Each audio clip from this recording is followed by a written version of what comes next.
pues ya si quieres luego me dices Buenas tardes a todos. tu contacto y te lo envío. Bienvenidos al Ateneo Estudianense, soy Nieves Gómez, la presidenta. Estamos hoy aquí con un evento muy especial. Mañana se celebra el Día de África y pues nosotros queremos celebrarlo con esta mesa redonda contando con varios escritores y también con esta breve exposición de roll-ups, de pequeñas referencias sobre obras literarias.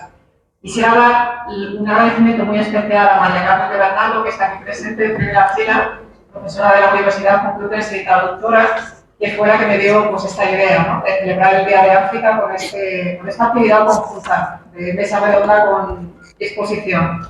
De manera que muchísimas gracias, Carmen, por esta iniciativa y seguramente por muchas que vendrán después en relación con el mundo literario. Bien, yo no quisiera dedicar mucho tiempo a mi presentación, dar la bienvenida a nuestros ponentes, a las personas que componen esta mesa redonda: Marisa Mañana, Justo Bolecchia, Dario Johnson, Sopale, y también a su moderadora Bárbara Fatticelli, también profesora en la Universidad Complutense de Madrid, en la Facultad de Filología. Con este evento, como digo, nosotros queremos celebrar el Día de África. Es interesante el título que eligió la Universidad Complutense para este evento: Afrodialogando en español, voces y rostros desde un sur que nos interpela. África para nosotros es un continente pues, muy desconocido, pero muy lleno de color y muy lleno de diversidad. No lo podemos, diríamos, englobar en una sola idea. Quisiéramos entonces con este evento dar imagen, dar rostro a todos esos escritores, a todos esos personajes que seguramente tienen mucho que contarnos. Muchísimas gracias a todos y doy la palabra a Bárbara.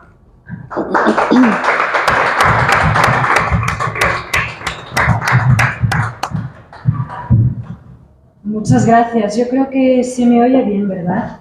Sí. Bueno, buenas tardes a todos. Sí, el micrófono yo creo que... Muchas gracias a todos por estar aquí acompañándonos en esta sesión, en esta velada de encuentro con estos escritores que me acompañan. Antes de empezar, quisiera dar las gracias, como es obvio, a los que nos acogen en su casa, a la presidenta del Ateneo Escurialense, Nieves Gómez, y al vicepresidente, David Gómez, por una acogida tan cálida y por esta buena disposición a escuchar las voces y a ver los rostros que dan nombre a nuestra pequeña exposición y a la mesa de diálogo que vamos a empezar a continuación. Es una mesa que está pensada para inaugurar, repito, esta pequeña exposición y que está pensada para celebrar, como decía Nieves, el Día de África, que se celebra mañana 25 de mayo, que es una efeméride importante, es una efeméride que se recuerda en todo el planeta y que hace referencia al momento de la fundación de lo que hoy en día se conoce como Unión Africana, que es, digamos, la organización, la institución que reúne los representantes de todos los países africanos, los países que componen el continente, que son unos cuantos. Tengamos también presente desde el principio, y yo les invito a hacer un ejercicio de gimnasia mental, que África, realmente, hablar de África es casi un constructo, es realmente imposible. Es como hablar de América, como hablar de Asia, es decir, es una entidad, África, que incluye 50 y tantas realidades diferentes, lenguas diferentes, pueblos diferentes, culturas diferentes, tradiciones diferentes, en fin, futuros también diferentes. Les invito, por lo tanto, a pensar que lo que hoy vamos a ver aquí es un pedacito de África, lo que vamos a escuchar es un pedacito de África, pero que África es realmente una realidad prácticamente inabarcable. Esta pequeña exposición que ya tuvimos en la Facultad de Filología se llama Afrodialogando en español, porque deseábamos deseábamos mostrar la realidad de una tradición cultural y literaria poco conocida todavía en nuestro país, algo ciertamente curioso dado que es una literatura que se expresa en español. Y deseábamos entablar un diálogo con todos aquellos escritores y escritoras, ensayistas, poetas que han dado voz a una realidad que nos puede parecer ajena, pero a la que nos podemos acercar con mucho respeto, con mucha pasión, porque al fin y al cabo, después de unas lecturas, se acaba teniendo una pasión realmente fuerte e importante por todo lo que se lee, por todo lo que revelan estas voces. Y deseábamos poner a nuestros alumnos y a nuestros profesores, como decía, en diálogo con estas voces y con estos rostros. En este panel verán ustedes algunas de las principales figuras, los que han sido los pilares de lo que denominamos literatura hispanoafricana. Tenemos una imagen de Marianne Sue, que ya no vive, pero que es autora de la novela, por ejemplo, Ekomo, que es una novela enorme, es una maravilla. Tenemos a Donato Ndongo, que es también una figura central de esta primera generación, diríamos, aquellos que van asentando las bases de esta literatura escrita. Tenemos una imagen de Justo Bolequia, que tenemos el placer y el honor de tener aquí acompañándonos en la mesa. Algunas imágenes más de otros escritores, Francisco Zamora Loboc, Milibea Obono, Juan Tomás Ávila Laurel y Raquel Ilombé, pero son simplemente una muestra de los pilares, una muestra de la generación, de una generación prodigiosa, y luego en cuanto a capacidad creativa, en cuanto a expresión literaria, y luego en las paredes, en las dos paredes de ahí atrás, tienen ustedes un ejemplo de algunas de las principales obras escritas por estos autores. Tienen la portada y tienen una sinopsis, por si tienen interés en conocer qué es lo que se ha ido escribiendo desde Guinea o en España por parte de voces guineanas.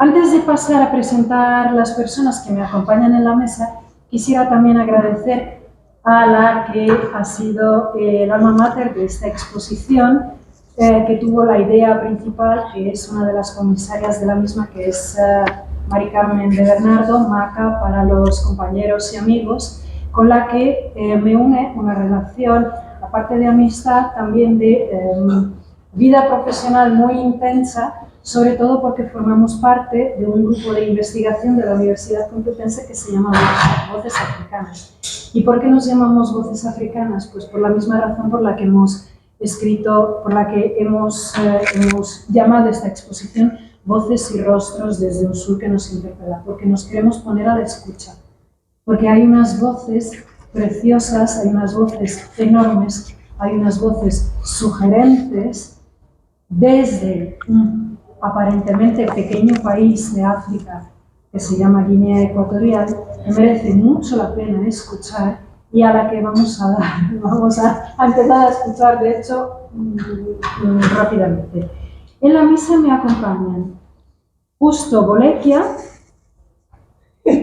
presente, sí, que es uno de los pilares de la literatura de Guinea Ecuatorial, escritor prolífico, académico de la lengua, de la RAE, catedrático de la Universidad de Salamanca, escritor de novela, escritor de cuento, poeta, ensayista y lingüista. Algunas de sus obras están representadas en esas imágenes colgadas en las paredes.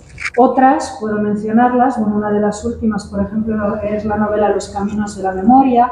Otra recopilación de cuentos es En la Frontera del Agua. Otra obra es Las Reposadas Imágenes de Antaño.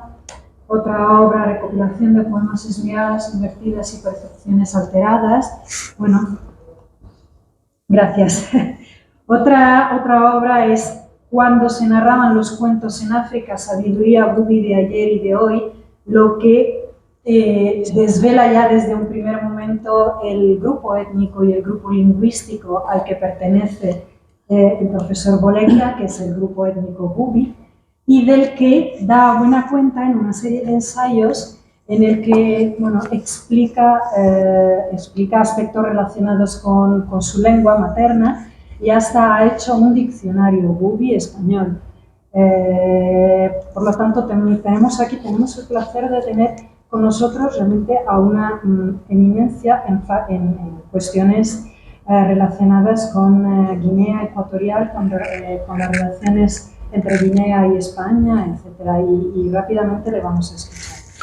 Me acompaña también en la mesa Marisa Mañana, que es una escritora, profesora también de escritura creativa, que nació en Miefan, una ciudad de la región continental de Guinea Ecuatorial, perteneciente a la provincia Centro-Sur, pero que solo se quedó allí, por lo menos físicamente, porque de lo demás hablaremos, hasta los 10 meses, cuando fue traída a España, cuando migró a España con sus padres, en un viaje en barco que duró 6 días, otros tiempos. Desde entonces reside en Madrid y tuvo la ocasión de volver a su país natal, a Guinea, en 2010. Trataremos de algunos de los temas de sus obras en la conversación que vamos a empezar en breve. Me acompaña también en la mesa Fumilayo Johnson Sopale, que es escritora, poeta, autora de obras de literatura infantil y juvenil, activista, educadora y muchas cosas más de las que hablaremos más adelante. Uno de sus libros, yo creo que uno de los emblemáticos realmente, es El arte de ser mujer rompiendo el pecho. Yo creo que os he dicho algunas cosas en cuanto a vuestra trayectoria personal y profesional, pero realmente me gustaría empezar con algo que podría ser fácil o podría ser difícil, y es, me gustaría mucho que os definieseis.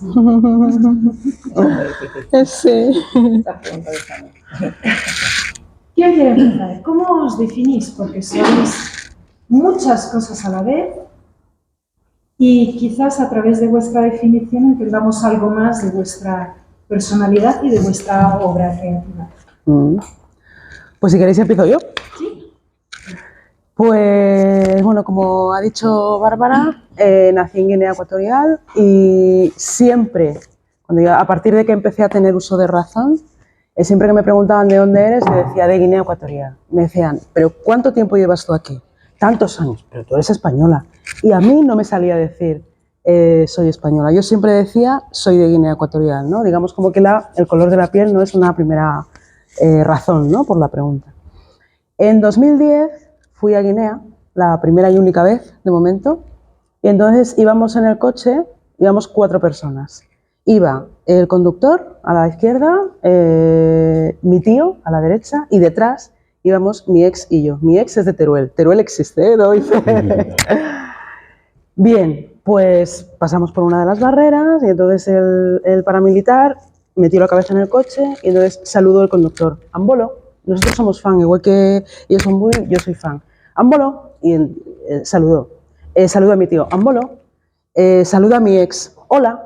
Entonces digo yo, hola, y entonces el militar se queda mirando como diciendo, ¿y tú? ¿Por qué no dices Ámbolo, no? Y a partir de ese momento, cada vez que me preguntan de dónde soy, digo que nací en Guinea y me crié en España. Creo que es la manera así como más, no sé si científica, ¿no? Pero como más concreta, ¿no? De decir de dónde soy. Entonces, si estoy allí, soy de aquí, y si estoy aquí, soy de allí, ¿no?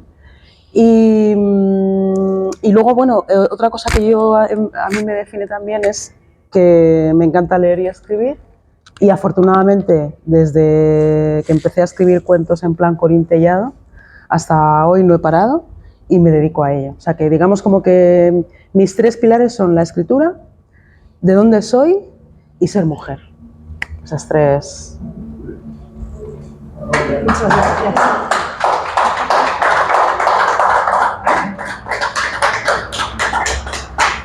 Bueno, pues tomo el relevo. Sí. Buenas tardes. Yo, si te hubiera que contestar, es una respuesta que llevo como 20 años buscándola. Y digo 20 años porque cuando era pequeña, bueno, yo soy al revés que ella. Yo nací aquí y mi viaje a Malabo por primera vez lo hice siendo mayor.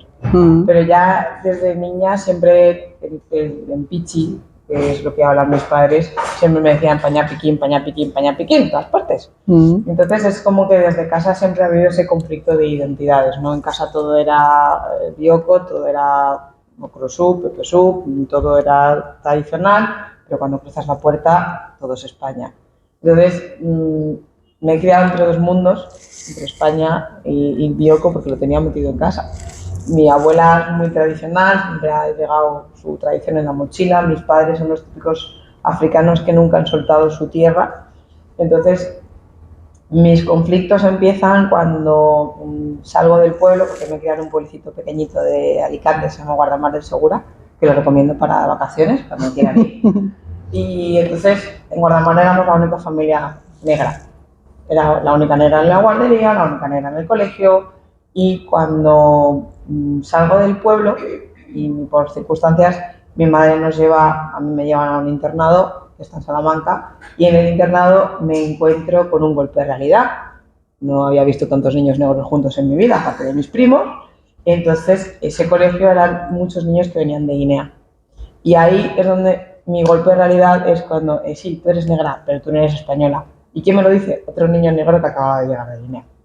Y es cuando empiezo a decir, no, pero si yo soy de Guardamar, pero si yo soy del pueblo, pero sí.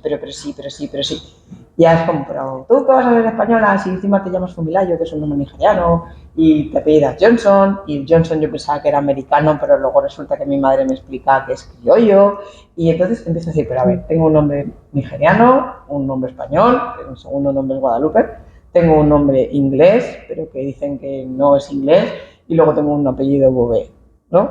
Sopale. Y entonces, a partir de los 14 años, empiezo a buscar como un poco la identidad mía a nivel social. Porque uno de los conflictos que creo que tenemos los que crecemos aquí es que al final ni los de aquí nos quieren aquí, ni los de allí nos acogen allí. Es que estoy como haciéndote un poco el sitio entre las dos sociedades. Mi primer viaje a Guinea tenía ya casi 30 años, que además me llevó el libro, porque cuando estudié guión, mi profe me dijo, pues tú busca entre tus orígenes algo interesante que contar, porque no se cuenta nada en el cine de Guinea y Palmeras y la nieve todavía no se había publicado. ¿O sí? No, todavía no, creo que fue un año después. Y entonces dije, bueno, vale, pues voy a buscar qué hay de interesante en mi etnia, aparte de la comida, que está muy rica. Y entonces le pregunto a mi madre, oye, pues me ha dicho el profe que busque algo para el trabajo de fin de curso. No tengo nada, cuéntame algo, una historia, pero no me cuentes nada de política. Entonces mi madre empezó a contarme toda la parte política de por qué se tuvo que ir de Guinea y tal. Le dije, no, algo distinto. Y se acordó de un cuento oral. Entonces dije, ¿y ese cuento dónde está? En mi cabeza. En la cabeza de tu abuela, en la cabeza de tu bisabuela, en la cabeza de tu prima. Y yo, pero me estás diciendo que me has criado aquí y me tienes leyendo aquí El barco de vapor y toda la historia y nunca me has contado ningún cuento de mi sintorí y todo esto. Pues eso es injusto. Y hasta me llegué a enfadar con mi madre, ¿no? Porque es como, hablas yorubá, mi madre habla yorubá, no me has enseñado a hablar yorubá, no me has contado ningún cuento nunca tradicional. Ya, pues que estaban en Pichi, no lo entendías. Bueno, pues una excusa para aprender el Pichi. Entonces cogí ese cuento y lo presenté al profe como un guión y lo convertí en un cuento normal. Cuando lo publiqué es cuando dije, vale, pues ahora tienes que seguir indagando tu identidad a través de la cultura. Y el libro es lo que me hizo por primera vez viajar a la isla de Bioko, que ya tenía, les digo, 29 años, y ya fui indagando, pues recorrí la isla entera, luego hubo más gente mayor que se acordó de otros cuentos, que de ahí nace el segundo libro, que es Troquí, que es una tortuguita, en casi todas las fábulas que me contaban había una tortuga protagonista, pues dije, vale, pues voy a coger esto que os acordáis todos antes de que se os vuelva a olvidar y lo escribo. Y así puedo definirme como una chica entre del Mediterráneo, del Levante, de Valencia y Alicante, y una niña de Bioko nacida en España. Y eso es mi profesor. Muchas gracias.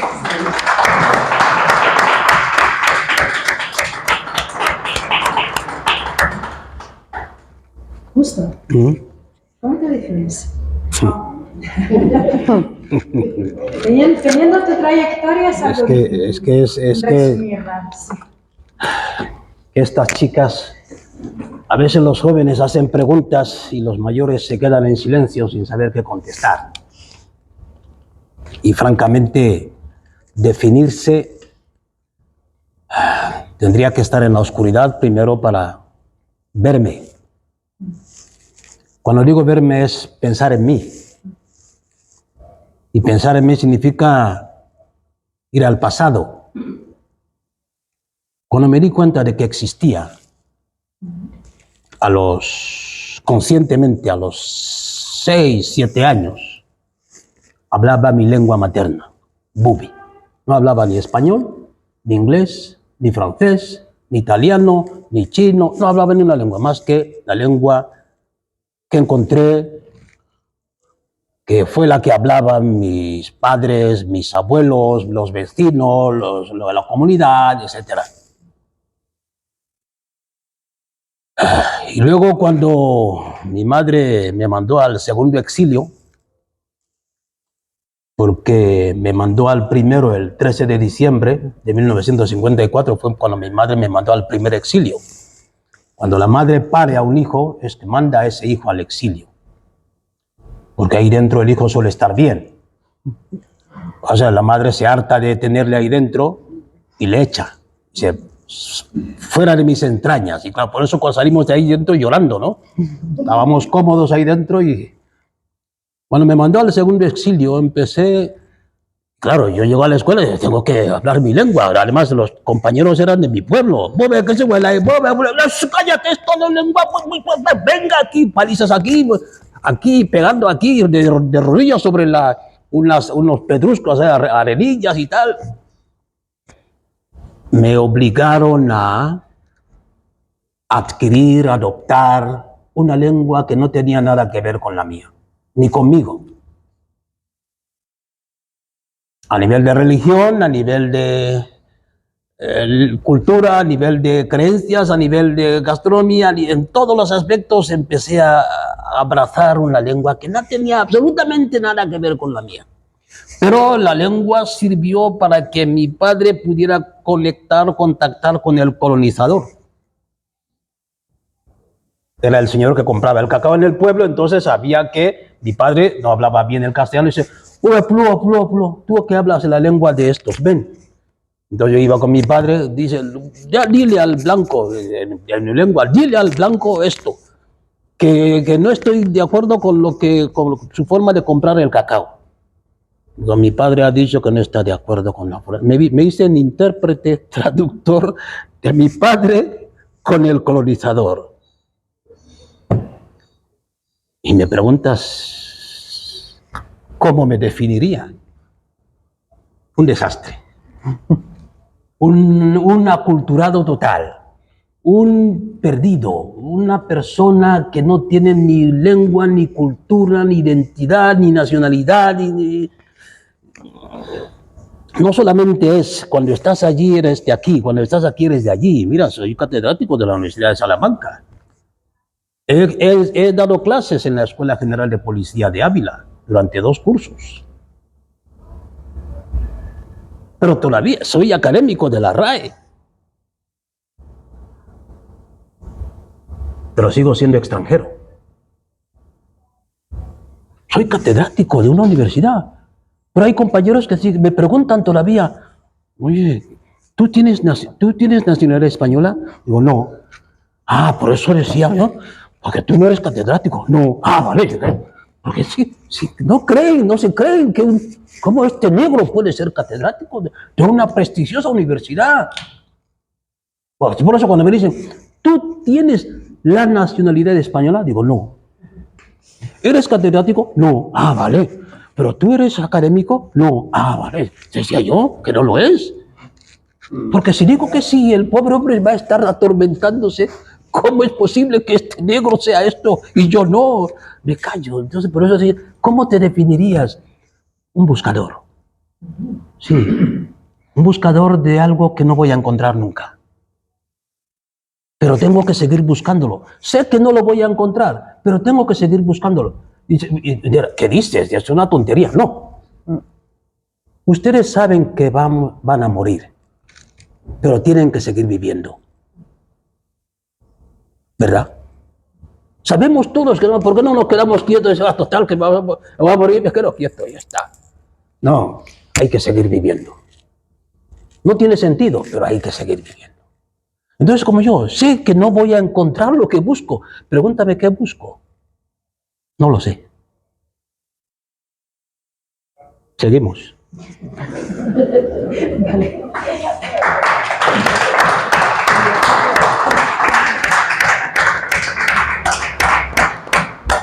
Quizás pueda echar un cable. A ver. Mira qué pretenciosa que va a ser mi pregunta. ¿Te definirías como un contador de historias? ¿Te gustaría definirte como un contador de historias? Y a continuación explicaré por qué te he hecho esta pregunta. Y se la voy a hacer también. Tu pregunta es trampa. Sí. Obviamente. En función de lo que conteste, yo he tenido la suerte de tener a una madre zumbada. Y lo digo, mi madre estaba zumbada, en el buen sentido. ¿Cómo se le ocurre a una madre? Yo tenía entonces 14 años, un domingo. Además, en mi pueblo está la iglesia. Todos los domingos suenan las campanas para que todos vayamos a misa. Y hay de aquel que no vaya, porque el cura se colocaba delante de la iglesia. ¡Oh! Era gangoso. ¡Oye tú, Satanás! Y claro, para que no te dijera eso el cura, tenías que entrar. O no pasar por ahí, pasar por otro lado. Porque le hablaba así. ¡Oye tú! Además, decía mi padre, ¡Marcelo, Satanás! Y decía otra palabra, la palabra más dura, que empieza por F. Se levanta mi madre el domingo y dice, me mira a mí, a mis hermanos y dice, yo he sido una mera intermediaria para que tus hermanos y tú pudierais venir al mundo. Yo no tengo nada que ver con vosotros. Que Dios mío. Imagínate, mis ojos salen de sus órbitas. Digo, ¿qué? Mi madre me dice a mí esto. Miro a mis hermanos, yo soy el mayor. Me voy a casa de mi hermana. Si queréis comer, coméis. Me voy. Y se fue. Se fue. No, vale. Pero esta mujer, por las tardes, a eso de las 7, nos reunía para contarnos cuentos. Contarnos cuentos. Y 2 días después, 3 días después decía, oye, tú, cuenta el cuento que te conté el otro día. Mamá, cuenta el cuento que te conté. Y tenías que intentar contar lo que ella te había contado. A veces llegaba el abuelo, se incorporaba al grupo y decía a mi madre, abuelo, no cuentes hoy, que cuente él. Entonces yo tenía que contar el cuento. Poco a poco me hice narrador, me hice contador de cuentos. He ido a muchos institutos en este país, en esta España nuestra, aunque muchos se empeñen en romperla, no se va a romper, en esta España nuestra. Entonces, existe esa necesidad de mí de contar, pero no contar porque sí. Cuento aquellos cuentos que tienen múltiples interpretaciones, porque en África cuando se cuenta un cuento en función del público entenderá una cosa y los adultos entenderán otra. No, pero todos en el mismo grupo. Entonces me gusta contar. A mis hijos les cuento cuentos.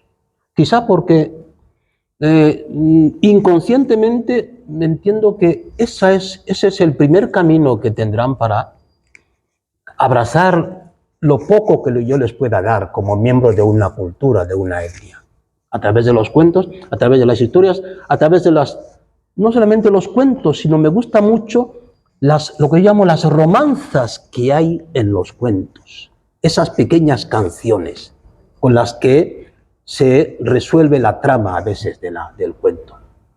y mi madre me decía, un día estábamos en el pueblo, en los años 90, empiezo a cantar esas canciones cortas y me pregunta, ¿cuántas canciones recuerdas de todas las que te enseñé? Y se cuenta, digo, pues me acordaré, pues, 20, 18. Dice, ¿solo eso? Digo, sí. Pues si yo te canté más de 200 canciones. ¿Ven ustedes? Entendí que ella me contó 200, yo canto 20, mis hijos ¿cuánto contarán? 2.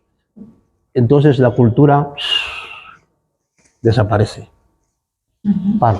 Sí, de hecho he preguntado esto porque desde una óptica ajena a la realidad africana se tiene la tendencia a entender los cuentos como algo propio de una literatura, de una tradición cultural dirigida más bien a los niños, cuando el cuento es uno de los pilares de la tradición cultural africana en el continente y es un instrumento de conocimiento y es un instrumento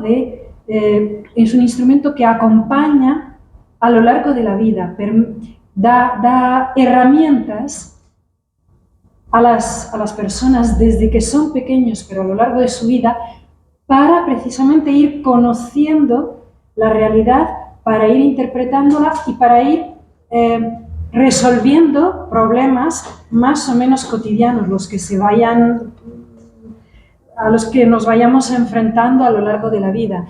Con lo cual, el concepto de cuento es muy diferente en el continente con respecto a lo que nosotros pensamos. Yo siempre digo a los alumnos, si yo os digo, os voy a contar un cuento o vamos a leer unos cuentos africanos, vosotros ¿qué textos imagináis? ¿Qué libros imagináis? ¿A que os imagináis un libro para niños? ¿A que os imagináis que os estáis durmiendo y mamá cuenta el cuento? Bueno, pues la realidad es otra.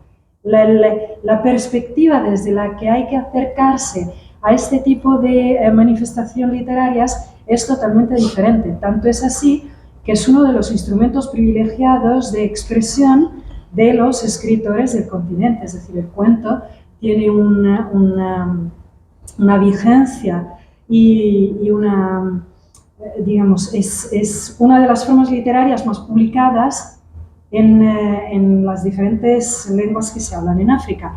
¿Te considerarías tú también una contadora de historias? Pues yo empecé a escribir porque estaba interna en un colegio de monjas, me empezaron a gustar los chicos.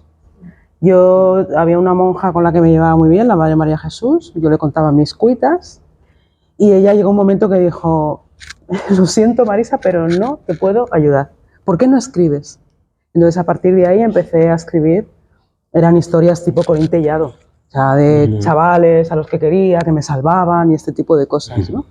Aquello se quedó ahí un poco latente, empecé a tener todo tipo de trabajos de cara al público, hasta que me quedé en paro. Tuve la suerte de, a los 33, fue cuando empecé a estudiar filología hispánica y descubrí que era buena estudiante.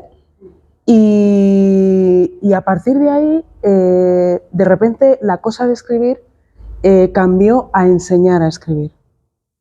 A partir de que me licencié, empecé a ser profesora de escritura creativa y empecé a enseñar a gente a escribir. Yo seguía escribiendo, pero era una cosa así como privada, en plan diario y demás. Y mis compañeros, tenía compañeros porque yo estuve muchos años yendo a talleres de escritura, y mis compañeros me decían, ¿y tú cuándo vas a publicar? Bueno, ya publicaré. ¿Y tú cuándo vas a publicar? Bueno, ya publicaré.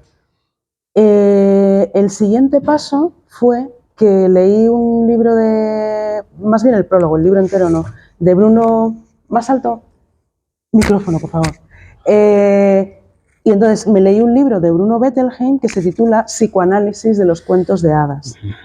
Y en el prólogo del libro decía que los niños también aprenden el sentido de la vida. Ese. Hola, probando, 1, 2, 3. Entonces, en el libro decía que los niños también aprenden el sentido de la vida. Y yo decía, vamos a ver, si un niño puede aprender el sentido de la vida, ¿cuál es el mío? Entonces, a partir de ahí, le di otra vuelta Y cuando publiqué, como nosotros, de repente eso me colocó, ¿no? Sentí como que me colocaba en el mundo en un lugar de enunciación en el que antes no había estado. Y curiosamente, a raíz de publicar como nosotros, aquello de escribir también viró hacia aquello de qué es escribir, qué es ser mujer, qué es ser negra, la clase social, no sé, como un montón de cosas que no es solamente contar una historia, sino desde dónde se cuenta, qué se cuenta, por qué se cuenta. Entonces ha sido pues todo ese pasaje que empezó como un escape, ahora se ha convertido en mi profesión. Y bueno, dicen publicar un libro, plantar un árbol, tener un hijo no lo tengo, pero sí que me considero, no sé si contadora de historias. Yo es que creo que en el fondo todas las personas nos contamos nuestra propia historia. Cuando hablamos con otras personas nos contamos, ¿no? Somos narradores de nosotros mismos todo el tiempo. Lo que pasa es que unos lo ponen en palabra y otros no, pero nos contamos a nosotros mismos, a nosotras mismas, todo el tiempo. Entonces, pues sí que me considero un poco narradora de historias y desde luego sí que me gustaría que hubiera una fusión entre, que hubiera esa conversación en ausencia, ¿no? Es decir, yo escribo, alguien lee, yo lanzo un mensaje como en una botella y no se va a producir esa contestación porque yo no voy a estar presente mientras alguien lo lea, pero esa conversación en ausencia, eso es lo que esa es la parte que me gusta de la contadora de historias. Muchas gracias. ¿Tiene todavía sentido hoy en día contar historias en Layo? Bueno, yo es que como no las cuento, yo las rescato para que no se pierdan. ¿Las porque cuando yo empecé cuando le pregunté a mi madre, pues como al señor justo, mi bisabuela le había contado unos 500 y solo se acordaba de uno. Mi padrino solo se acordaba de uno. Mi tío solo se acordaba de uno. Mi prima solo se acordaba de uno. Y digo, bueno, vamos a ver, ¿qué pasa?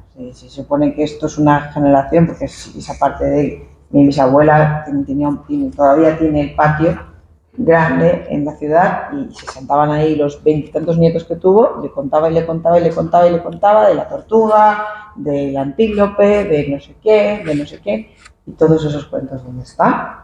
Entonces empecé a como pincharlos un poco para que recuerden, ¿no? Es decir, a ver, no puede ser que habéis tenido algo tan rico, tan tierno, ya sois mayores, se os ha olvidado, no nos lo habéis contado a nosotros, y entonces yo pregunté, ¿a quién se le ha olvidado escribirlo para que no se pierda? Entonces siempre ponía el ejemplo de Lazarillo, ¿no? Si las historias de Lazarillo no se hubieran escrito, nadie sabría que el Lazarillo pues, le tomaba el pelo al ciego, nadie sabría lo que le pasó al Lazarillo. Si lo del Quijote no se hubiera escrito, no se hubiera reescrito y reescrito y reescrito y reescrito. Yo soy de las que me he leído el Quijote adaptado. No me he tenido que leer el tostón que se lee la gente, ¿no? El grande que se leía la gente antes de tu generación, por ejemplo. Yo me he leído el adaptado y sigo viendo readaptado y readaptado. Entonces, yo al final empecé a rescatar, precisamente porque decía, si yo lo rescato, lo escribo, porque yo cuento lo que me cuentan. No me invento. A ver, me invento un poco para que tenga, porque coges 4 fábulas y haces un cuento. Pero ahora cuando lo cuento, es verdad que el feedback que he recibido de los niños que lo reciben es que ellos se hacen contadores, porque les empiezas a abrir la mente para contar. Y una de las cosas que he descubierto, sobre todo con Troqui, es que todos somos tortuga, todos tenemos un viaje de nuestra familia, un viaje de nuestra historia, de nuestro nombre, de nuestro apellido, un abuelo o una abuela que nos ha contado un consejo y no sé qué. Entonces yo rescato para contar y que no se pierda esa costumbre que esperemos. Bueno, estaría muy bien recopilarlos todos, pero como nadie se acuerda, pues no voy a poder hacer mucho. Pero sí, cuento lo que me han contado para que no se pierdan. Creo que si hubiera sido lineal esa tradición oral, nos hubiera llegado a nosotras que hemos crecido fuera, no hubiera habido un vacío. Y a mí me hubiera gustado que hubieran habido todos los cuentos de Barco de Vapor, me habré leído como unos 100, y de la tradición de Bioko, pues no. Entonces creo que no puedo contar si no me siguen contando. Muchas gracias, sí. Justo. Desde el momento en que nos ponemos a escribir un cuento, estamos matando la cultura. Porque escribimos el cuento en una lengua que no es nuestra. Fíjense, yo soy acérrimo defensor de mi lengua. Como ha dicho la profesora Barbara Fraticelli, llevo 40 años peleando para que la lengua bubi no desaparezca. 40. Y yo mismo me doy cuenta de que cuando escribo una historia en español, una historia bubi en español, estoy matando la historia bubi. Eso es lo que me llevó, porque publiqué un libro en el año 91 titulado Narraciones bubis, otra morfología del cuento africano. Y en ese libro lo primero que hacía era escribir el cuento en bubi. Y luego traducirlo, adaptarlo al castellano. Pero me faltaba algo. Cuando yo escribo el cuento, sea en bubi, sea en español, sea en francés, estoy yendo contra el dinamismo del propio cuento. Porque el cuento que contaron, la versión de Tawé, hace 2 siglos, no es la misma versión que estamos contando, que se está contando ahora. Entonces, nosotros que escribimos, contribuimos a acelerar la muerte de la lengua. Por eso nos falta la versión oral. Me gustaría que hubiese un librito, un libro con un... Bueno, ya se andará, ¿no? Ahora con la inteligencia artificial, de manera que cuando uno llega a un cuento, que pinche una parte y escuche cómo se narraba el cuento en la lengua autóctona. Por eso, la escuela en eso tiene mucho que hacer. La escuela siempre y cuando esté nacionalizada, siempre y cuando esté, digamos, adaptada al contexto cultural donde está inmersa esa escuela. De manera que los niños que van a la escuela, ya sea en Villavillán, ya sea en Niefan, que no conoces, ya sea... ¿Conoces Niefan? Di Ambolo. Ambolo. No, Hay no, Ambolo no, y no, Ambolan. no, Vale. no lo Hombre. dices, no lo dices bien. Ambolan, mira, hay Ambolo, Ambolan Lo y dices Ambolanan. por eso te Hombre, digo que eres extranjera, porque lo dices con acento español. Claro, No, pero, quiero que claro. decirlo acento Ambolan. Ambolan. No, Ambolanan. no, así no. Bien. Entonces, la escuela debe ofrecer al niño la posibilidad de adquirir su identidad, porque el contexto guineoecuatoriano, africano, cada vez da menos oportunidades a las jóvenes generaciones para ser africanos, cada vez menos. Ten en cuenta que el niño está más tiempo en la escuela, son 6 horas, 7 horas, y está menos tiempo con sus padres, menos tiempo con sus abuelos, y estamos construyendo africanos. ¿Son africanos? Bueno, África no es un país. ¿Sí? Entonces, en ese sentido digo, por eso vos veis que siempre intento de alguna manera incrustar términos de mi lengua entre los cuentos, en la poesía, en ensayos literarios, meto allí, a veces lo traduzco, a veces no lo traduzco, lo digo tal cual. Porque soy víctima, ¿no?, de la aculturación. Estas 2 escritoras son víctimas de la aculturación. Se nota en vuestros acentos. Ambolo. Se nota totalmente. Sois víctimas. Entonces intentáis de alguna manera con vuestros escritos definiros, ¿no? Yo soy. Pero cuando se os lee, dicen, aquí hay, ¿qué es lo que hay en Guinea Ecuatorial? Es lo que hay en Camerún, es lo que hay en muchos países africanos. Es muy loable lo que estáis haciendo, mucho. Wako Bufan. Marco Bofan.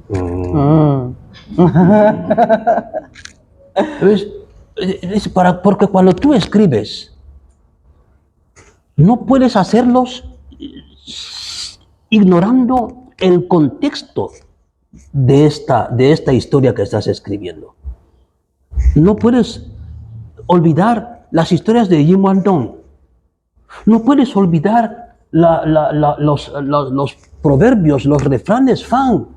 No puedes olvidar las romanzas, bubis, el cachá, no sé qué. No puedes olvidar Disna Cintori, porque forman parte. Porque el escritor no puede escribir al margen de lo que está viviendo y comiendo todos los días. No puede. Por eso los analistas, los críticos literarios, cuando leen tu libro, saben que tienes traumas, tienes conflictos con tus padres, tienes no sé qué, lo descubren todo en función de lo que estás escribiendo. Por eso yo, como no quiero que descubran mis traumas, entonces pongo ahí lengua bubi, entonces de repente el crítico dice, pero ¿dónde le pillo a este? Está escribiendo en bubi, algo que no entiendo. Cuando va al español encuentra una palabra bubi para distraerle, ¿no? Para distraer, para que no se concentre, porque si no descubre todos mis traumas, y cuando descubra todos mis traumas, pues mis enemigos sabrán dónde atacarme. Me callo. ¿No? ¿Cómo se puede contar África? Contar África. Contar África. Es que lo has dicho, profesora, son 54 estados. 2.314 lenguas diferentes. Pues reduzcamos el campo. ¿Cómo se puede contar Guinea? ¿Cómo se puede contar Guinea? Guinea es un país artificial y ficticio creado por los caprichos de la historia. Guinea no existe. Entonces, ¿cómo se puede contar algo que no existe? Bueno, sí, podemos hablar de algo que no existe, también. Y además también lo que hablábamos antes de... Micrófono. Aquí está. Lo que hablábamos antes, que hay, con esto de hablar, en muchas lenguas africanas hay sonidos, que no son palabras, ¿no? Nos reíamos antes, ¿no? ¿No? Me encanta. ¿Qué significa? Pues depende, ¿no? De dónde te encuentres. Hay otro que es... ¿no? Entonces, hay sonidos que eso. A mí me aparte de que cuando hacía eso, ¿eh? te daban, ¿no? Y luego está el...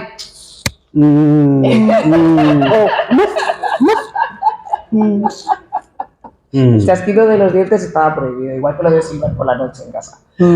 Que mi abuela no me dejaba silbar por la noche, se me ha quedado el trauma de no silbes por la noche. No hubiese una ley. ¿Pero por qué? ¿Por qué no? Porque vendrán los espíritus. Sí. Tengo 35 años y sigo sin silbar por la noche. Sí. Yo creo que África se puede contar desde su tradición. ¿Desde? Los bailes, Su tradición. desde la gastronomía.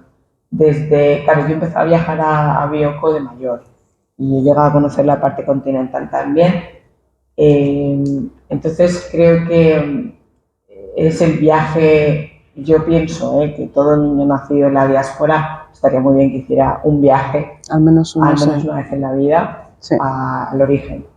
Al menos para conocer de dónde vienes, por qué tu abuela te decía esto, por qué el plátano en vez de pelarlo así, lo tienes que pelar así, por qué el ñame en vez de cortarlo así, lo tienes que cortar así. Y entonces todo es cultura, desde cómo se planta, desde cómo se cocina el haricot, que son unas judías ahí muy ricas, hasta por qué los de la etnia Fan cocinan la salsa de cacahuete con más espeso y por qué los criollos hacen la salsa de modica de otra manera, porque todos cocinamos lo mismo, pero nadie cocina igual.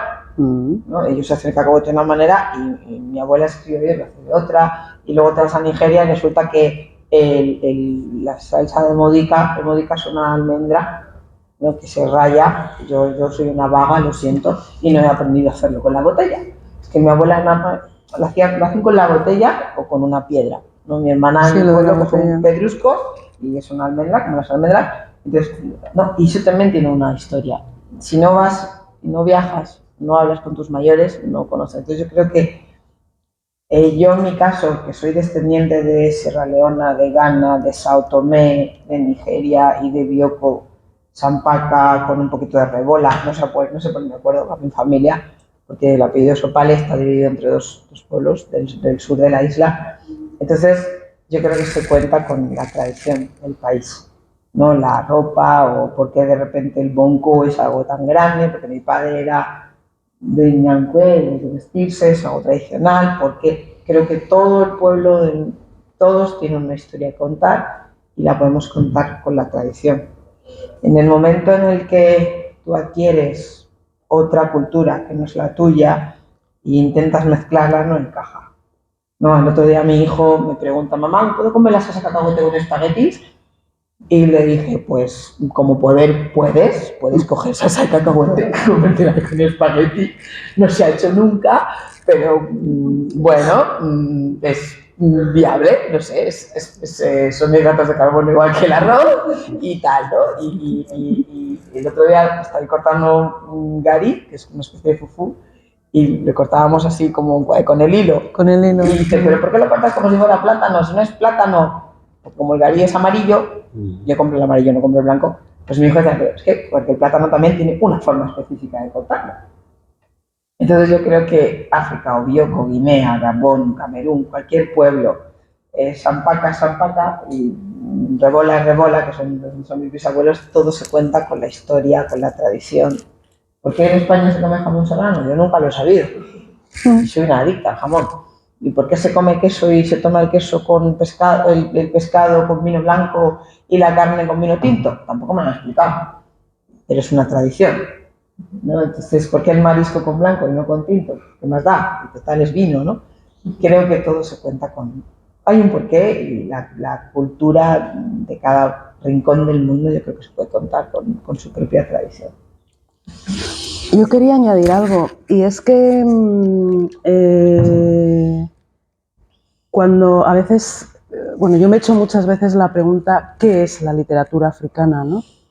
Y la verdad es que no sabía qué responder, hasta que de repente recordé y dije, a ver, cuando yo en la facultad empecé a estudiar literatura hispanoamericana, que también tienen su tema con la identidad, ¿no?, debido a la colonización y demás, yo decía, pero entonces son latinos, hispanoamericanos, pero cuentan historias de todo tipo, desde las propias que son originarias de los países latinoamericanos, como alguien que escribe ciencia ficción, y entonces de pronto dije, claro, digo, es que más allá de que yo sea africana, bueno, mejor dicho, de Guinea Ecuatorial, y puedo contar de Guinea Ecuatorial o puedo contar otras cosas, ¿no?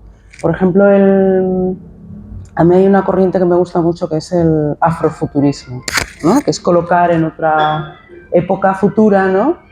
Entonces, no sé, me parece que ¿qué es la literatura africana? ¿No?, es algo como muy dúctil, ¿no? Me recuerda también desde el punto de vista de la diáspora, hay personas que quieren volver al país de origen y quedarse a vivir allí. Hay personas que quieren volver al país de origen de vacaciones. Hay personas que no quieren saber absolutamente nada. Entonces, para mí lo bonito es sumar, ¿no?, todas esas miradas, ¿no? Entonces, por eso me parece que es como muy difícil, ¿no?, definir qué es. Cuando he dicho que no se puede contar África, les dije que había 2.314 lenguas. Son 2.314 etnias. Cada etnia tiene su forma de ver el mundo. Cada etnia. Y de esas etnias hay subetnias. Entonces, estamos hablando de un continente, un continentazo. tiene ahora 1.800 millones de habitantes. De aquí al año 2099 tendrá 4.000 millones de habitantes. Por eso pasé a Guinea Ecuatorial y les dije, Guinea Ecuatorial no existe. Somos 6 etnias, 6 grupos humanos, y cuando alguien habla de literatura de Guinea Ecuatorial está mintiendo. Es como decir literatura africana. Es que literatura africana no existe. Les he dicho, ¿por qué no existe? Porque son 2.314 lenguas. Entonces son 2.314 literaturas. O más bien oralidades. No es que no exista, sino no podemos reducir esas 2.314 literaturas orales en una literatura africana. Por eso yo tengo miedo cuando alguien, lo vemos en textos, literatura africana, digo, uy, uy, uy. Dime literatura del pueblo Ga, ajá. Dime literatura del pueblo Fan, ajá. Dime literatura del pueblo Wolof, ajá. Pero cuando me dicen literatura de Senegal, no. Literatura de Nigeria hay más de 500 etnias diferentes. Entonces, ¿qué literatura? Cada literatura, cada pueblo tiene su forma de cocinar, su forma de comer. No es lo mismo, ¿tú sabes hacer manjar? No. No sé ni lo que es. No sé ni lo que es. Seguro que sé lo que es, pero ahora mismo no relaciono nombre con cosas. Mira, tampoco, me da igual. En este país hay ley. En este país... Sí, se me han olvidado muchas cosas. Marisa, en este país hay jueces, hay ley, hay juzgados. Levántate de aquí, vete al juzgado. Y dice, señor juez, denuncio a mi madre porque no me ha enseñado qué es monja. Ajá. Sí, sí. Seguro que me lo ha enseñado y esta memoria. Lo ha comido. Por eso me he olvidado. Ajá, por eso le ha rechazado. Me explico. Hay una forma diferente de ver el mundo, de ver. Tu forma de bailar, los boobies tienen una forma, el cachá, el sijiri, el voleibol, no sé qué. Es diferente de los que lo bailan en Moca, le bailan no sé dónde. Hay una tal diversidad en el mundo de la literatura, de la oralidad, de la lengua, Por eso quizá mi edad es la que me hace ser extremadamente prudente, ¿no? O sea, cuando me preguntan, ¿habla de la literatura de Guinea Ecuatorial? Digo, no, literaturas de Guinea Ecuatorial, vale. ¿Habla del pueblo de Guinea Ecuatorial? No, pueblos de Guinea Ecuatorial. ¿Habla de política de Guinea Ecuatorial? No, políticas de Guinea Ecuatorial. Es decir, evidentemente podemos atrevernos a simplificar las literaturas y convertirlas en una. Entonces, cuando dices literatura africana, lo que haces es convertir a África en un país, o en un pueblo, o en una etnia. Eso es. Y eso, vamos, para Occidente, para los occidentales, es genial. Literatura africana. Claro, esto no tiene nada.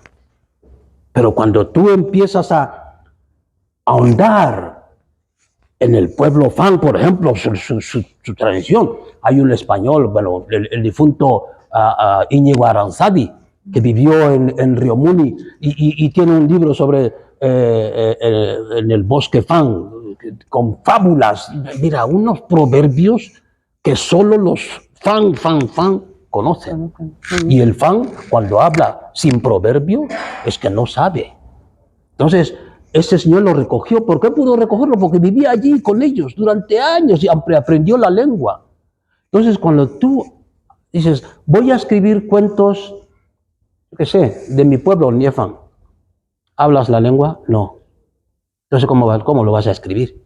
Alguien te tendrá que contar, un intermediario, para que te traduzca del Fan al castellano y tú puedas escribirlo. Entonces ya lo estás matando.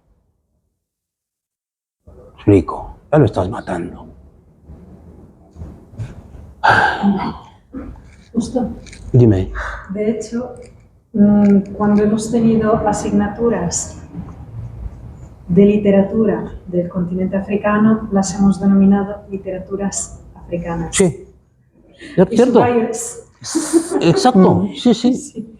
Y me he tenido que pelear Mm. porque apareciera literaturas africanas y siempre decía, es que no existe como tal una literatura africana. Pero para dar un poco un giro a esta conversación, cuéntanos algo que ames especialmente de Guinea. Cosas de una Guinea que amas. Acaba de tocar la caja de Pandora. Sí, se nota.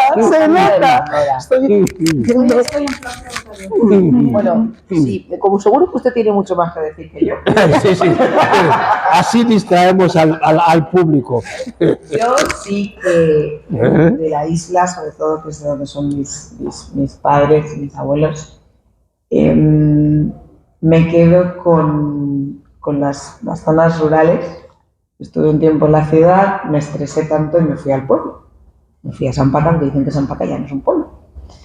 Y me gusta sobre todo es verdad que ha perdido mucho, porque la Guinea de cuando usted era pequeño y mis padres eran pequeños tiene nada que ver con la Guinea de ahora. No. Pero yo me quedo con la experiencia mía de hija de Bioko ya adulta, de la naturaleza y de la finca. Yo cuando llegué a Bioko me decía, vámonos a la finca. Y yo me pegaba una finca llena de barras, con hierro, con un policía en la puerta, pues la finca. La finca. Y luego allí, la finca es el bosque. Hola, ¿estoy en la finca? Sí, qué guay.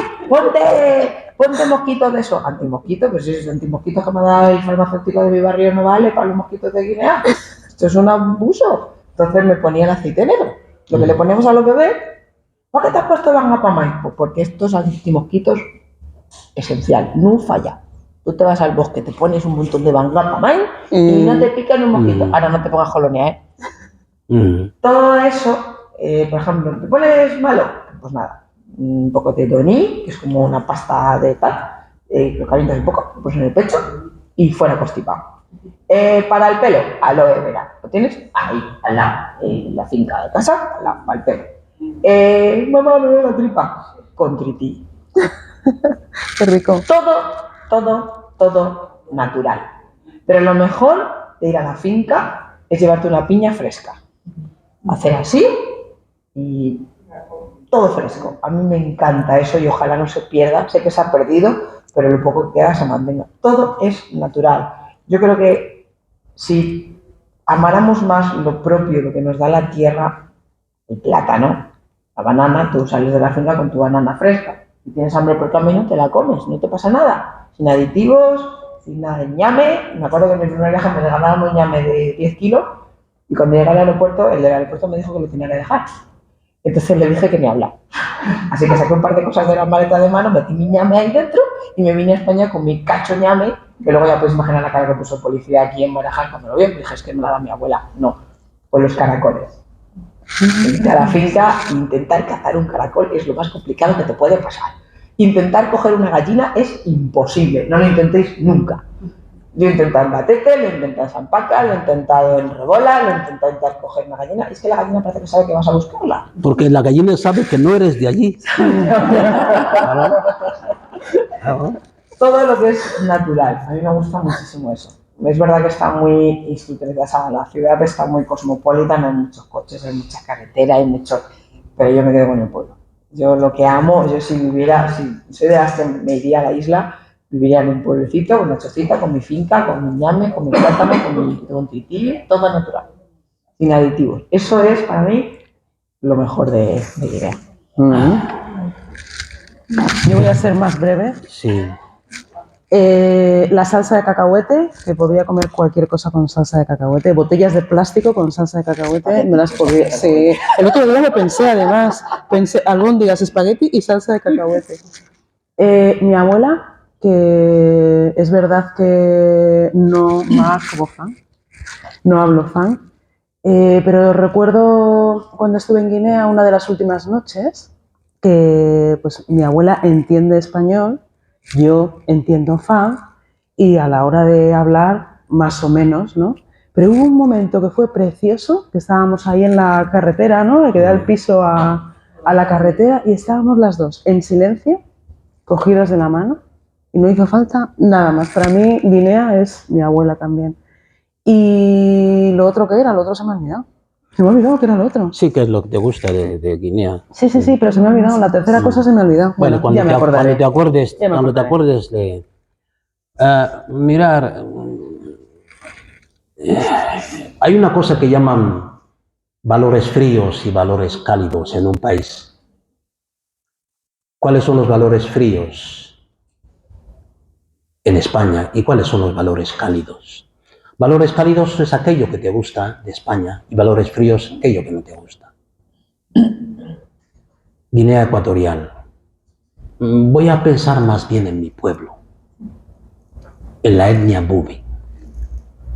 Yo tengo la posibilidad de contactar con mi padre muerto, con mi madre muerta, con mis abuelos muertos. Tengo esa posibilidad y tengo eso de contactar y hablar con ellos y recibir evidencias, pruebas de que estoy hablando con ellos. Eso sí me gusta. Porque cuando he ido investigando para conocer el funcionamiento del bilingua, me he tenido que conectar para saber cómo se decían algunas palabras ya desaparecidas. Entonces, ustedes saben qué es una cueva aquí. Pero para nosotros, una cueva es un lugar sagrado donde nos adentramos con un maestro de ceremonias específico, con un poseyente, es decir, una persona con un ser que le posee, que cuando le posee ese ser, si está hablando el castellano que todos intentamos entender ahora, cuando entra ese ser en esa persona, se pone a hablar un castellano del siglo X, del siglo XII. Sabremos que sí, habla un castellano, pero no le entendemos. Solo los iniciados pueden entenderle. Entonces yo he tenido que hacer eso y meterme en esas cuevas para preguntar cómo se decía esa palabra y hablar con gente ya desaparecida. Los incrédulos dicen, eso es imposible. Si uno es creyente y cree en Dios, también eso es posible. Siempre lo he dicho. ¿Crees en Dios? Sí. ¿Y por qué no crees en mis espíritus? Si existen, yo por lo menos puedo hablar con ellos. Ellos me pueden decir algo que tus dioses no me pueden decir. Los míos sí. No, eso sí me gusta. Y además, si leéis en mis obras, si leéis un cuento africano, veréis que el cuento prepara al muchacho, a la muchacha, a conocer esa otra parte de la existencia, el más allá, que es necesario, ese más allá. Y yo lo tengo allí. Eso sí me gusta. Os voy a dar un ejemplo. Cuando se murió mi padre el 31 de diciembre de 2013, 31 de diciembre de 2013, Capicúa, ¿lo ven ustedes? 31 de diciembre de 2013, Capicúa exacto. Entonces yo fui, gracias a las buenas acciones de la anterior embajadora de Guinea Ecuatorial en España, doña Purificación, que habló con su jefe porque no me dejaban entrar. Y pude ir. Y al llegar a la isla, tardé 5 horas en salir del aeropuerto porque yo estaba en la lista de los que no podían entrar. De repente me ven entrar y dicen, mira, hay que llamar, ¿qué ha pasado aquí? Llamaron a su jefe y me dijo, sí, legal entrar, le han dado permiso. Llego al pueblo, encuentro a mi padre tumbado ahí, tendido. Cuando muere una persona, los familiares directos, hermanos, tíos, no hijos, van a la cueva a hablar con la persona que ha muerto para preguntarle qué tipo de ceremonias fúnebres tienen que hacer. Entonces fueron mis tíos, una tía que tengo, y fueron. Convocan a mi padre, hablan, y lo primero que les pregunta, ¿por qué no habéis traído a la ardilla? Sé que está aquí, es que así me llaman. En mi pueblo me llaman ardilla, no en español, claro, en la lengua mía. ¿Por qué no habéis traído a la ardilla? Sé que está aquí. Quería decirle algo muy importante. Oh, vale, entonces, ¿vamos a llamarle? No. Ya que habéis venido sin él, os diré lo que queréis, habéis venido a escuchar, y luego, pues, a él ya hablaré con él. Vuelven al día siguiente y todos reunidos y dicen, tu padre no ha preguntado por ningún otro hijo, más que por ti. ¿Por qué no te hemos llevado con nosotros? No ha preguntado por tus otros hermanos ni por tus hermanas, solo por ti. Soy científico, ¿verdad? Científico social, literal, lingüístico, etc. Digo, un científico no tiene por qué creer en esas cosas. Sí, no tengo por qué creer en esas cosas. Como decimos aquí, antiguamente decíamos, debajo de mi manto al rey mata. Públicamente digo, oh, no, yo no sé creer en esas cosas. Pero ya cuando estoy solo en mi oscuridad, no puedo dejar de ser lo que soy. Un bubi. Eso sí me gusta a mí, de mi pueblo, porque es muy profundo. Lamentablemente, los jóvenes ya no conocen eso. Pero a mí me ha servido mucho para ser considerado hoy, pues, Justo Bolego es una persona que escribe muchísimo sobre la lengua bubi. Y toda aquella persona que quiere saber qué significa su apellido, qué significa tal palabra, acude a mí. ¿Por qué? Porque sé qué significan las palabras. Y si no lo sé, mando un recado. Oye, mi hermana, pregunta a los ancestros qué significa eso. No solamente me dicen, significa esto, sino recurren a la etimología de la palabra, no latín, no de latina, no, la etimología. ¿Por qué esa palabra se dice así? Y me lo dice, eso sí me gusta a mí, porque me ayuda a mantener viva esa cosa que me define, ¿no? La lengua, las creencias, la gastronomía, los ritos, el rito de la fecundidad, el rito de la iniciación, las ceremonias que se hacen a la mujer cuando está embarazada, antes de que dé a luz, todas estas cosas me permiten, porque con ellas me defino, me identifico. Eso es lo más suave. Lo más suave. Hay otras cosas, evidentemente. Pero cuando hablamos de Guinea Ecuatorial, ¿qué es lo que te gusta de Guinea Ecuatorial? La hospitalidad del pueblo Fang. Sí. La hospitalidad del pueblo Fang. El pueblo Fang, cuando tú llegas a un pueblo, a una aldea, por la noche, a las 7, 8, no tienes a nadie allí. Y llegas, te dicen, este es el jefe del pueblo. Llegas ahí y le dices, señor, he venido, voy a tal sitio, y te dan de comer, te dan alojamiento, etc. La hospitalidad del pueblo Fang. Cosas que están hoy día desapareciendo casi. Como yo he vivido en el pueblo Fang, gracias al pueblo Fang pude escapar de las garras de Macías Ndema, porque me escondieron debajo de la cama. Gente que no me conocía, me ocultaron debajo de la cama. Los milicianos llegaron, ¿cómo se llama? Los asesinos del régimen de primera dictadura, llegaron buscándome y tal. Y la señora dice, se ha ido. Entonces yo estaba debajo de la cama. Si me llegan a pillar, verían ustedes aquí mi espíritu, ¿no? Pero no me pillaron. Y aquí estoy. El corazón te latía, ¿no? ¿Qué va? Yo ya estaba ahí, Claro. quietísimo. Yo creo que ni respiraba. Ni respiraba. Nada más irse los milicianos, la señora dice, porque no hablaba español. Vica. En plena noche cruzando la frontera. Yo tendría, ¿cuánto? 18 años. Estaba fuerte todavía.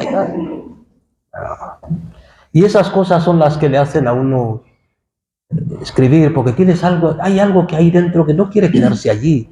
Es como, hay algo en ti que no quiere quedarse allí. Hay algo en ti que no quiere, quiere que lo sueltes. Por eso tienes que escribir. Es una necesidad, no es un hobby, es una necesidad. Y lo tienes que hacer. Pero, menos mal que todavía tu madre está ahí y tal. Pregúntale, porque tiene muchísimo que contarte. Hoy en el coche veníamos hablando de un montón de cosas. El coche no vale. Ya. Esto no me lo pongas difícil. No, el coche no hombre.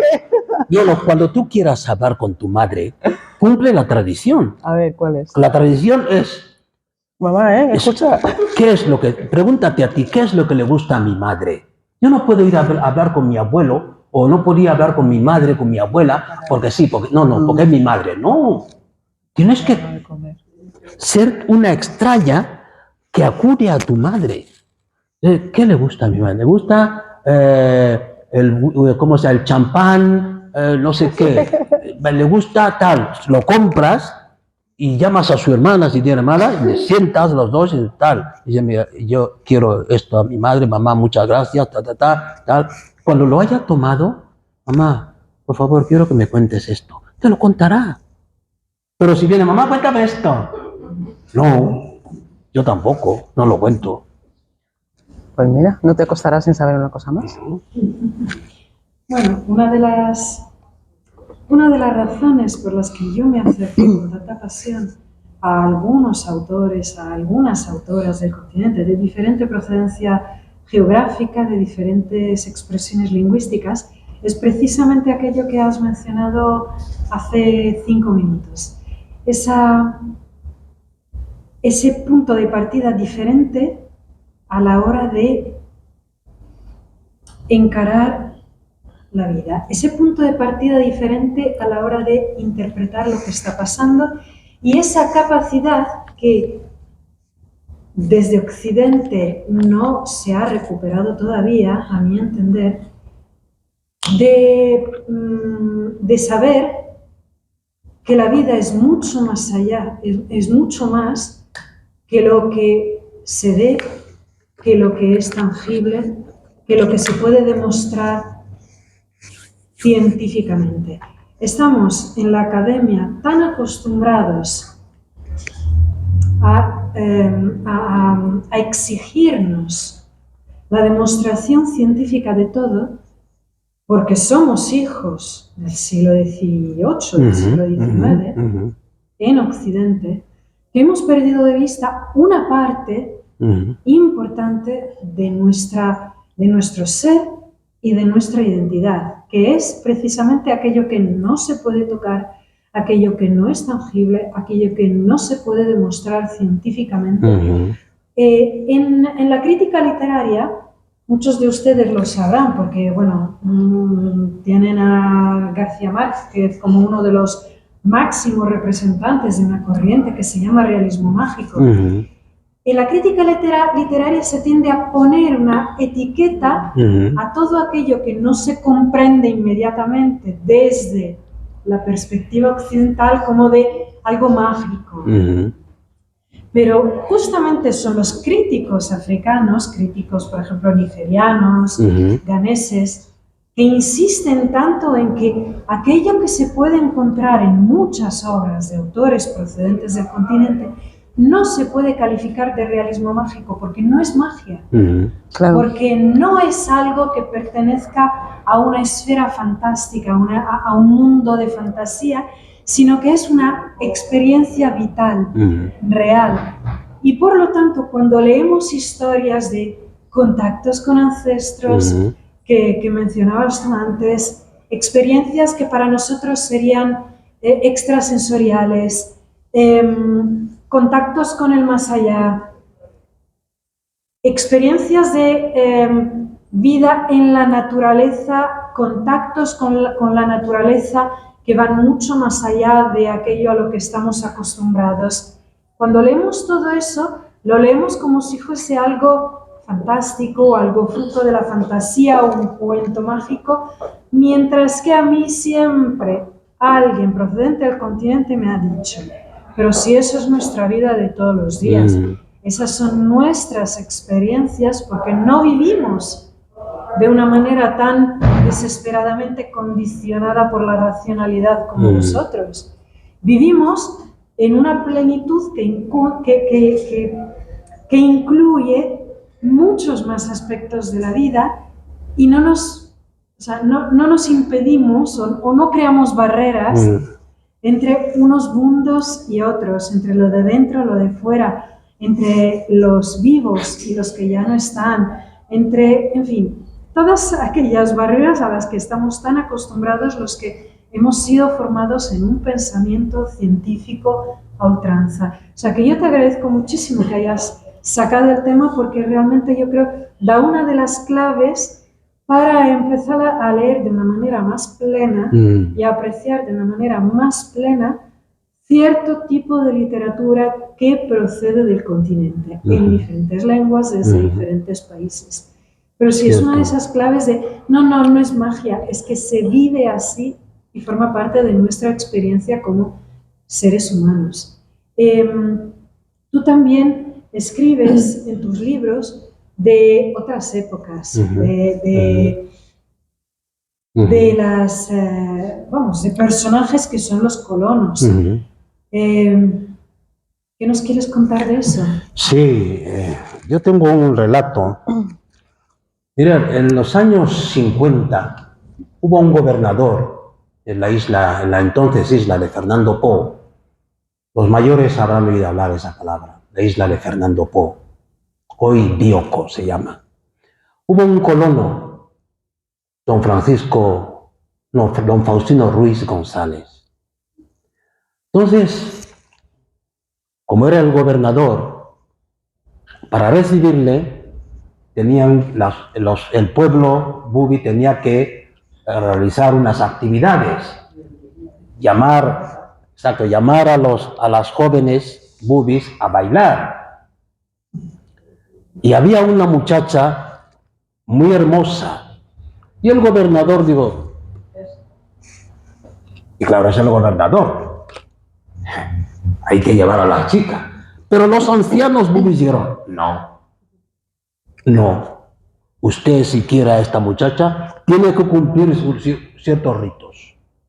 Y el gobernador estaba el hombre tan desesperado, dice, ¿qué ritos? No podemos darle a esta muchacha porque usted no pertenece a esta etnia. Tendría que hacer un rito para pertenecer a esa etnia. Yo, como dijo Fumilayo,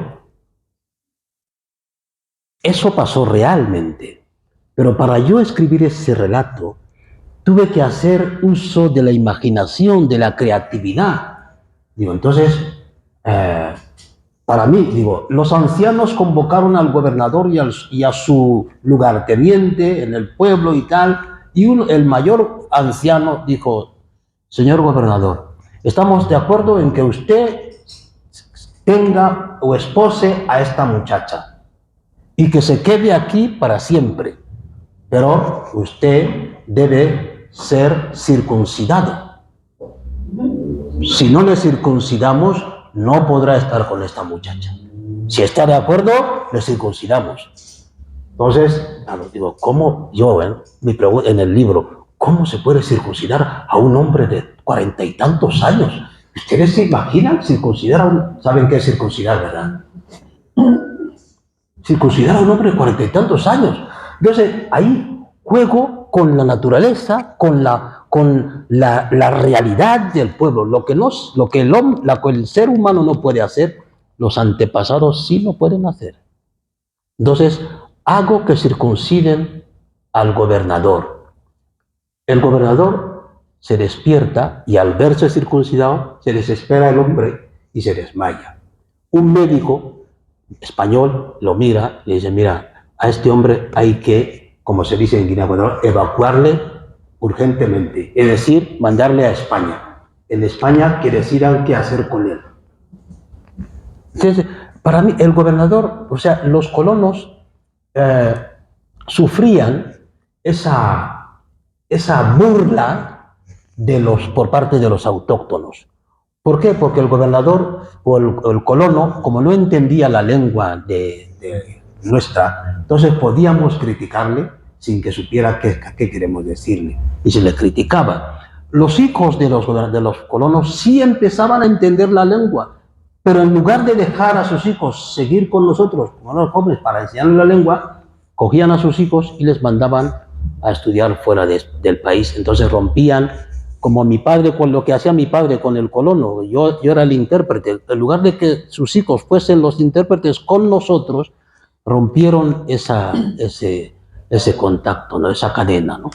Entonces el gobernador aparecía, bueno, el colono aparecía como la persona que nos daba aceite de oliva, etcétera, aceite de oliva que hoy llamáis extra virgen o virgen extra. Virgen extra, sí. Ahí, entonces no había aceite de oliva virgen extra, era aceite de oliva, con la marca La Española. Entonces cuando la señora colona cocinaba, desde, yo qué sé, 50 metros, olías aquello, ¿no? Entonces comprabas pan y te acercabas a la casa de la señora colona. Cuando cocinaba, pues cuando empezaba a llegarte el olor, rompías el pan, lo comías pensando, mezclando el cacho de pan con el sabor, ¿no? O sea, tenemos, ¿veis? Muchas cosas que podemos escribir, contar, etcétera, ¿no? Evidentemente estaba la otra parte del gobernador. El gobernador, que para defender sus intereses cacautales, etcétera, tenía que, pues, ser duro. El gobernador, nosotros no. Nosotros los bubis no trabajábamos para el colono. Es decir, por eso contrataban a nigerianos, a ganeses, etcétera, para trabajar el cacao. Nosotros no. El bubi decía siempre, no, nosotros no va a venir un blanco a convertirme en bracero, en peón, no. El esclavo, no lo permitíamos. Evidentemente el cura estaba ahí para vigilar, ¿no? Aquel bubi que se le ocurriera, digamos, poner en duda y tal el poder del colono y tal, pues automáticamente era apartado, encarcelado, etcétera, ¿no?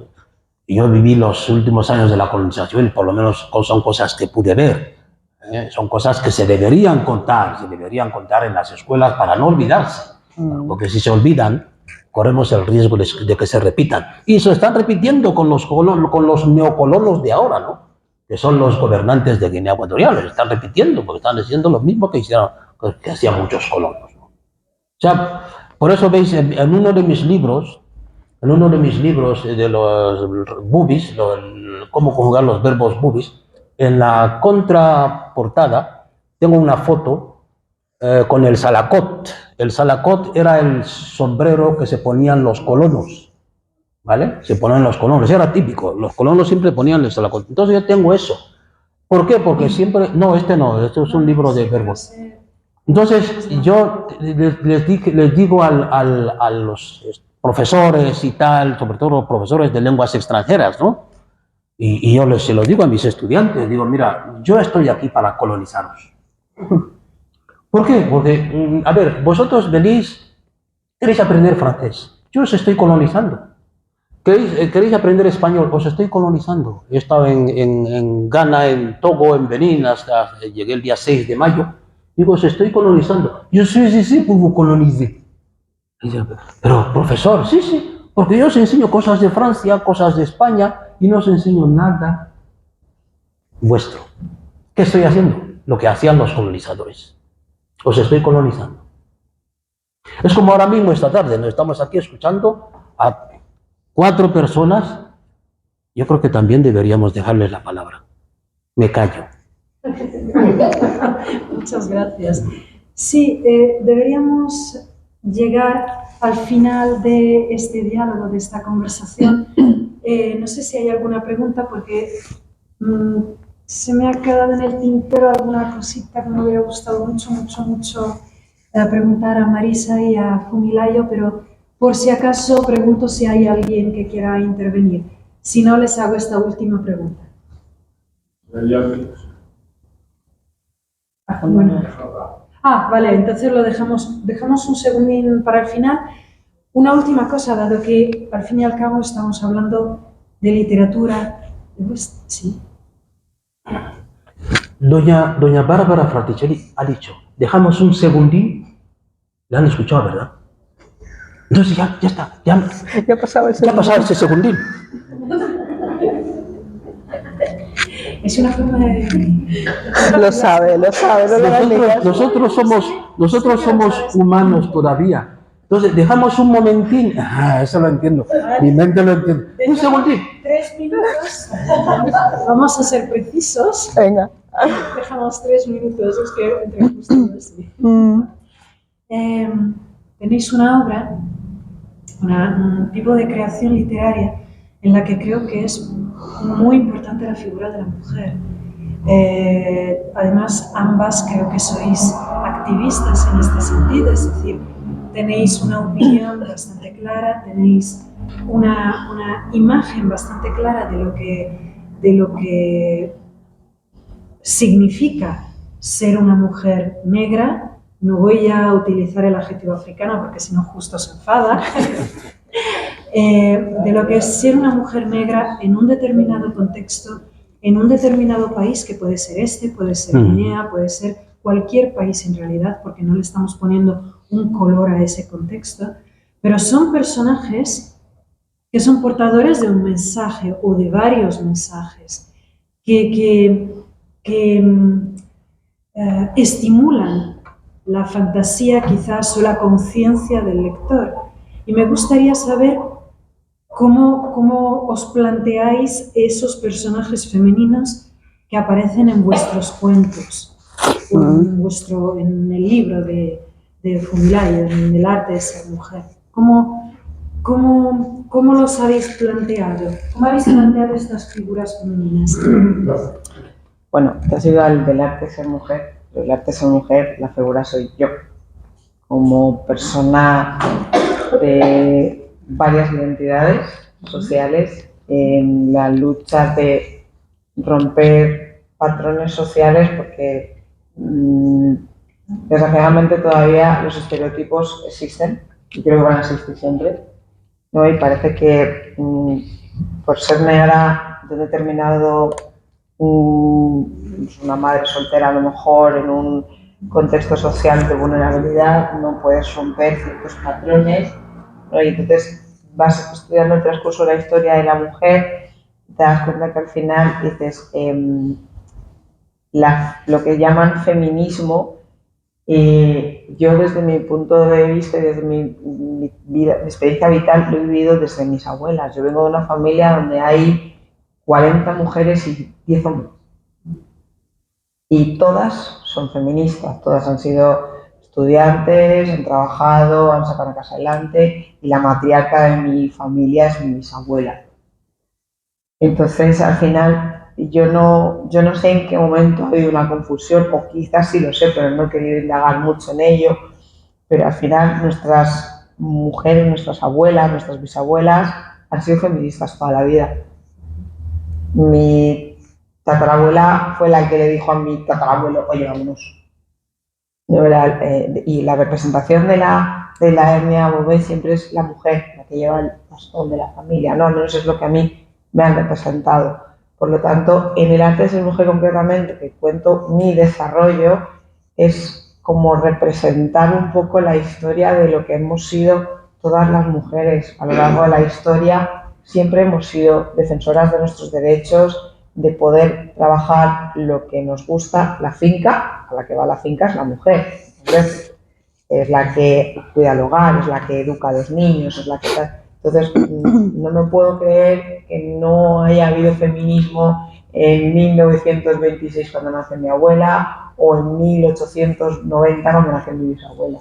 cuando mi bisabuela es la que ha llevado una casa, ha educado a 20 y tantos nietos y a bisnietos, y mi bisabuela encima era curandera. Si tú vas a la isla de Bioko y preguntas por mamá Toloni, todo el mundo te cuenta alguna historia de que ha curado a uno o ha curado a otro, ¿no? En cambio, por ejemplo, en los cuentos, la abuela Chioma es la representación de quien se encargaba de la educación social de los niños, la abuela. La tortuga, cuando saco el cuento al cole, todo el mundo se piensa que es un hombre. Y yo digo, pues no, es una mujer, porque también hay animales femeninos. Y yo la represento porque al final, para mí, ha habido algún momento de la vida en el que me han engañado. Me han hecho creer que el feminismo no existía en África, que llegó el tiempo de Occidente y la mujer fue anulada. Y el señor Bolequia tiene un libro que cuenta la historia de Guinea Ecuatorial. Hay una parte que me he dejado de leer para no enfadarme, lo voy a dejar aparte, pero la mujer representa mucho, es muy representativa, al menos en la cultura bugui, en la cultura criollo, la mujer es la matriarca de la casa. Sin echar de lado al hombre, al contrario, el hombre es el bastón de la mujer y la mujer es el bastón del hombre. Entonces, mi padre se ha criado con mi abuela se ha criado con mi bisabuela, y siempre te hablan de la tradición de la abuela, la tradición de la bisabuela, porque mi abuela lo hacía, porque mi bisabuela lo hacía, a mí siempre me han hablado de las mujeres de mi familia. Entonces, creo que cuando hemos crecido aquí, hemos crecido con una idea totalmente distinta de las realidades de nuestros orígenes. Y en ese proceso de buscarme a mí misma, hago un bagaje familiar y salen mujeres feministas por todos lados.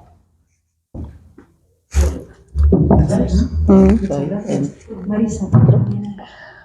Pues, a ver, yo me gusta mucho hacerme preguntas y cuando pienso en la opresión, ¿no? Y pienso en términos de género, de raza, de clase, pues por ejemplo pienso en las personas negras y digo, el hombre negro tiene la opresión de la raza, pero el privilegio del género, mientras que la mujer tiene la opresión de la raza y la opresión del género, ¿no? Entonces me parece muy importante reivindicar, pues es que en casi todos los criterios hay siempre dos, ¿no? Por poner un ejemplo, blancos, otras razas, hombre, mujer y trans, clase social alta, otras clases, ¿no? Siempre hay una parte que es más privilegiada que la otra, ¿no? Entonces, eso no sé cómo ha salido, pero bueno, me ha apetecido trabajarlo en el primer relato, en donde hay un hombre blanco que, por una serie de cuestiones en un futuro distópico, una serie de decisiones que ha tomado, se está convirtiendo en una mujer negra, ¿no? Luego, a partir de ahí, pues a ver, ¿no? ¿Qué es lo que le pasa a este hombre, ¿no? Y todo eso es por hacerme la pregunta, ¿no? ¿Qué es ser mujer? En el libro, a mí me parece importante cuál es el orden de los relatos. Me parece que cada uno es un mundo, pero todos juntos forman como un universo. Entonces, así como en el primero está ambientado en ese futuro distópico, el último está ambientado en un pueblo africano. Entonces, hay un chico a quien le gusta una persona que se siente mujer, pero que biológicamente no lo es, ¿no? Entonces es un poco como abrir todo ese campo a qué es ser mujer, ¿no? Entonces, en el libro no es un libro de personajes negros, pero hay personajes negros. No es un libro de mujeres, pero hay mujeres. No es un libro erótico, pero hay erotismo, ¿no? Entonces, no sé, es un poco como transitar todo eso que en el fondo no es un bloque cerrado, pero, ¿no? Hay que hacer un poco de quiebro, ¿no? Para poder recorrerlo. Y así, resumidamente. Sí, que además es lo que le da, lo que enriquece tanto el relato, mucho más que bloques, mucho más que monolitos, conceptos monolíticos de lo que es una cosa, lo que es otra, y sí, jugar, transitar, como dices tú, por diferentes caminos, por metamorfosis tan sugerentes como son las que Solo quería añadir que yo soy cuentista, o sea, yo no creo que escriba nunca una novela, no creo, no lo sé, pero soy cuentista y aquí en esta mesa he sentido que a lo mejor tiene que ver con la tradición oral, ¿no? El construir. Y la tercera cosa que me gusta de Guinea es la ceiba. Amo ese árbol, lo amo. Me parece brutalmente grande y, o sea, cada vez que veía una tenía que tocarla y, bueno, es imposible abrazarla, pero no sé qué tiene la ceiba que me mata, me encanta. La ceiba que está en la bandera, ¿no? Yo creo que sí. Y también hay una... Pues yo creo que entonces si hay alguna pregunta,